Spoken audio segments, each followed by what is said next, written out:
We're on to Red Flag 9 from my Burnout Buster book, Discover Your Red Flags and What to Do About Them. So let's see if you recognise what's going on in number 9. And I have a little clue, which is my favourite wrench. I don't know if you have a favourite tool that kind of, this one is rather marvellous because it's adjustable.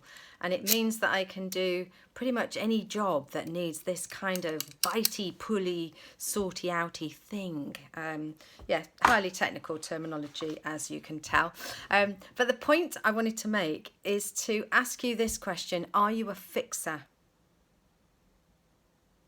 Are you the sort of person who sees that there's something needs to be done and you dive straight in, whether or not you're the right person, whether or not you've got time, energy, capacity, whatever it is? So number 9, when you're a fixer and it feels like it's all down to me, I may as well do it myself, it's quicker, or other such fixer phrases. In some industries, this is rather grimly referred to as your double-decker bus rating. Meaning if you were knocked down by a bus tomorrow, God forbid, what percentage of your role could be taken on by somebody else? Do you kind of carry everything in your head, everything in your knowledge and skills that other people can't do it because actually you've always done it? Would other people know where to find things, how to complete tasks? Would they be able to keep things ticking over if you weren't able to be there? If nothing could happen without you, you have a high double-decker bus rating, and this ramps up your potential for burnout. When you say things like, well, someone's got to do it, beware of martyrdom.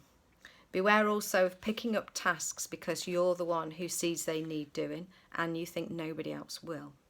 Beware of doing tasks because you always have. Maybe it doesn't always have to be that way. And if it happens too often, thinking it's quicker to do it yourself than show someone else how to do it, it might feel like a short-term win, but in the end, it's a long-term loss because nothing changes.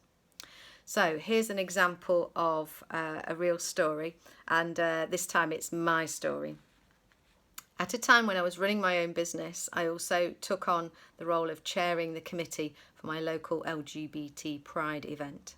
There seemed to be so much to do, but everyone on the committee, including myself, was a volunteer with lives outside, and so I got more and more overwhelmed by all the things that I needed to do.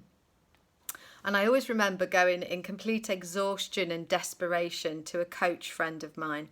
And she instructed me to write down everything that I needed to do as a big to-do list on a big A4 sheet of paper. And then she took the piece of paper and she tore it into strips so that each job was a separate piece of paper. I had no idea what she was doing. Then she took the strips and she handed it back to me like a pack of cards. And she ordered me, don't come home from the committee meeting with any of these pieces of paper. So I took on the challenge and I went to the meeting, and I was able to give away every single task to somebody at the committee. I was reluctant. Every year, once the long-planned day event of Pride was over, we lost most of the committee and had to recruit new members.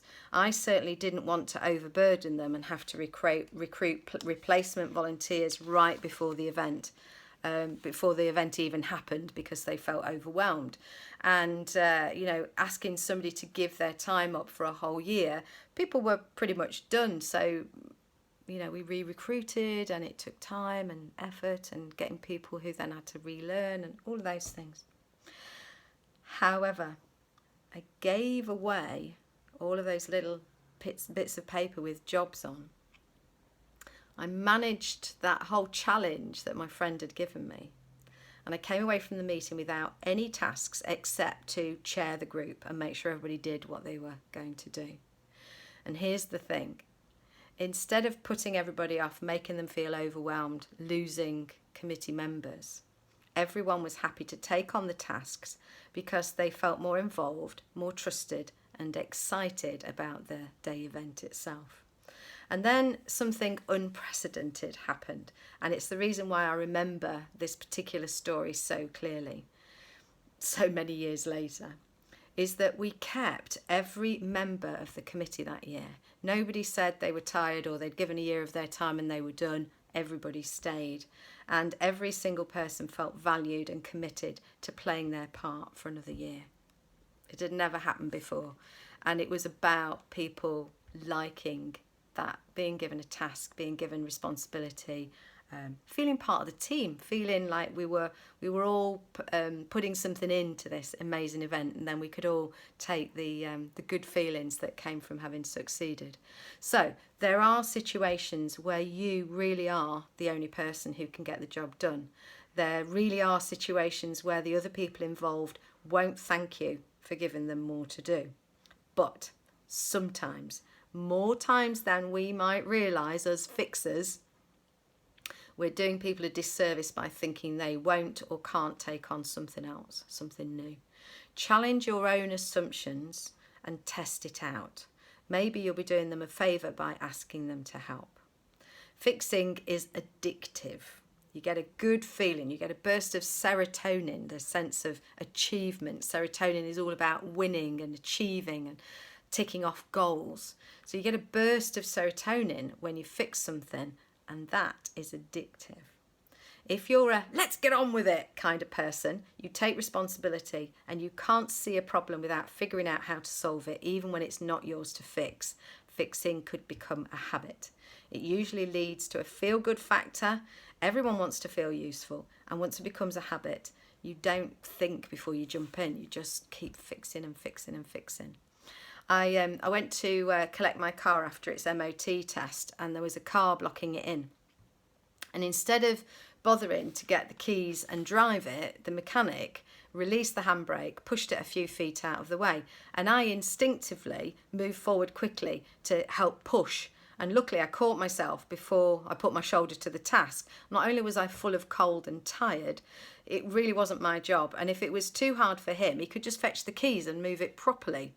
How many times have you just gone for this fixer, knee-jerk habit? So we end up right in the middle of attempting to fix something before we've even made a conscious decision to help. It happens all the time if you're a fixer.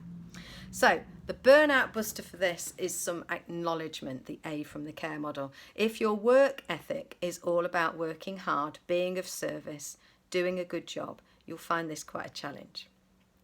It's not, however, about swinging in the opposite direction. Often when we think about changing a habit, we think we're going to be the absolute opposite and be completely lazy or selfish or whatever. It's about balance.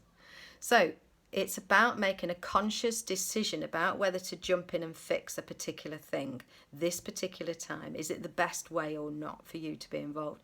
Sometimes people grow most from sorting their own problems without you diving in. And sometimes people are annoyed by offers of help. Sometimes fixing a problem is a nice idea, but you just don't have the time, the energy, the money or the resources at the time, and that's okay. You don't always have to be the one who fixes it. If your current to-do list would crumble without you, you're carrying multiple weights that no one else could step up and do. Something's got to change before something has to give. Figure out what you could let go of by delegating, sharing the task, paying somebody else to do it, or asking yourself if some tasks are even necessary and you could just drop them off your list entirely. You could think about swapping a task that you find stressful or tedious for something you find interesting or easy with somebody else, somebody who's got the opposite skills or likes to you, and you swap tasks. Passing tasks on to someone else might give them a chance to develop a new skill, feel a sense of purpose, or a chance to shine. You might be doing them a favour by not fixing it yourself all the time. So also, I put myself into this category. We need to sometimes drop the martyr behaviour, where we kind of, I'm having to do everything. There might well be situations where you're the only one that can get the job done, but if it becomes your mantra that it's got to be me, you'll pick up everything and create your own pressure. Check whether you have a different behaviour at home compared to work, and there might be an attitude you could use in one environment that would be useful to cut and paste into the other. Once you feel overwhelmed, it can be hard to see the wood for the trees. A little audit on what you don't actually need to do might be a good place to start. Who can teach or encourage you to do some of that stuff? It might be good for them. Less martyr, more barter. Delegate before it's forced upon you because you've just crumbled under the strain. So acknowledge how much you're doing and take your superhero pants off for a bit. Have a little rest. Okay, fixers, over and out.